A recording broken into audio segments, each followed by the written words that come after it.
ข้า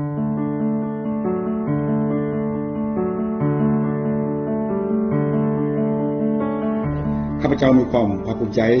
และเป็นเกียรติอย่างยิ่งที่นครหลวงพระบางและนครเชียงโจวได้สร้างสายผูกพันร่วมมือมิตรภาพได้รับการจัดตั้งเสริมขยายอย่างต่อเนื่องเข้าสู่ลงลึกและเป็นรูปธรรมหลายขึ้นซึ่งในระยะผ่านมาแม้นได้มีผลสำเร็จหลายด้านนำผลประโยชน์ตัวจริงมาสู่ประชาชนของสองประเทศประกอบส่วนอันสำคัญของการเสริมขยายสร้างสายผูกพันมิตรภาพที่เป็นมูลเชื้อ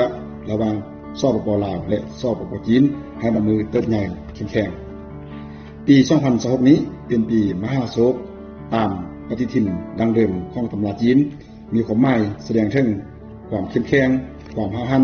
ความหนักแน่นและความตัดสินใจสูงข้าพเจ้ามีความเชื่อมั่นว่าปี 2026 นี้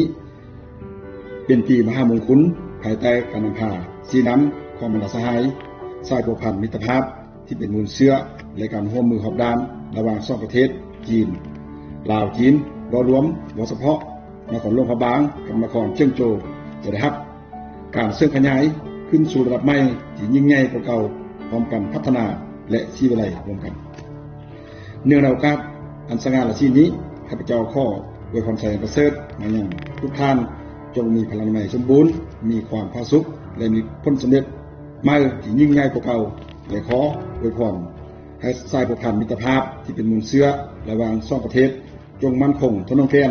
อวยพรสายผูกพันมิตรภาพระหว่างนครหลวงพระบางและนครเชียงโจวจงเชื่อชดงดงามตลอดไปขอเข้าใจ